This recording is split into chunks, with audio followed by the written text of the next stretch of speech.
Alright, so the long wait is finally over. Rampage is finally here. So I've set up a bit of a schedule for what I'm going to do with this game with the uploads and everything like that. Basically, I'm going to start off doing some sort of in-depth tutorial. Is this game good? Is it bad? What can be improved upon? Yeah, okay, you get the point. But anyway, I'm just going to get straight into this.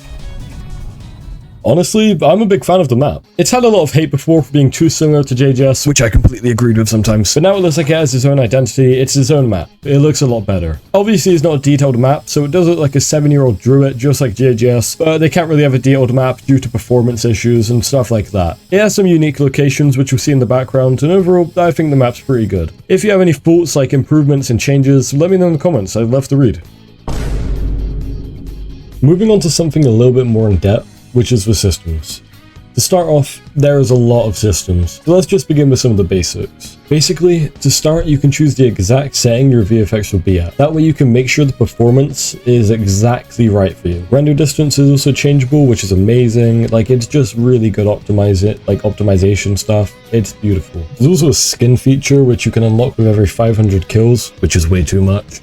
Or you can just buy them for 175 Robux. At the moment, nothing changes in VFX, and Aspector, as mentioned, he probably doesn't plan on adding anything that changes VFX anyway. The last system is emotes. I mean, I don't really have to explain that, you've probably seen emotes in most games. But one thing I will point out, if you emote with Dio, the world emotes with you, and it's so cool. Moving on, we have parkour. The parkour in this game is actually insanely fluid. I don't know all the systems, but so far I know there's mantling and also the wall running. The wall running is insanely nice, it flings you up really far, but it's also really controllable. And then to finish off the parkour, we've also got zip lines. They're scattered all across the map and feel amazing to use. The lower HP you are on the zip lines, the slower you go, and if someone bumps into you, you fall down with them. So basically, if you're low HP and you're trying to run from someone, the person who's higher from you will catch up, they'll just knock you both off. The last thing I want to touch on is combat. In my opinion, the combat is absolutely fluid and it seems really fun. You of course have your dashing, blocking, and M1s. But you can also get an R move for each character. But for now, the only characters that actually have R moves are only Goku, which is like Gojo's TP from JGS, Dio, which is a freeze, aka a combo starter like Todoroki's counter in Heroes Battlegrounds, and then for the final one is Ichigo, which is just a flash step.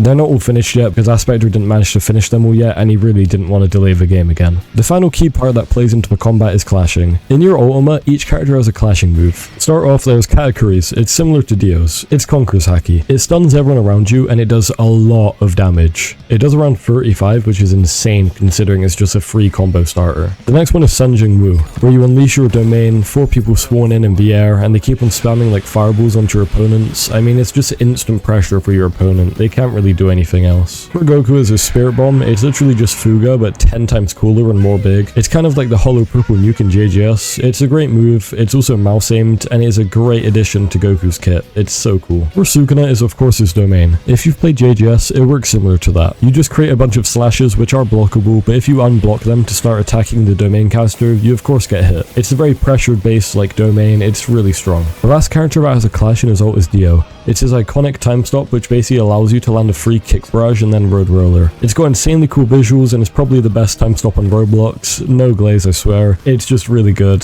All of them are visually amazing. Overall, this game is even better than I thought it would be. In my next videos on this game, it's going to be in depth, like reviews on each characters. At the start, it'll just be like best combos, what to do, what not to do, and then the rest of it will just be a bunch of like combat stuff with my friends. Overall, I'm glad this game is amazing and I'm glad it's doing well because I mean, Aspector was so happy that this game has been doing well. He was like, oh my god, when I sent him a picture of it being like 120k active. He's a really humble guy and he deserves this a lot. Thanks for watching, have a nice day, I'll see you in the next one.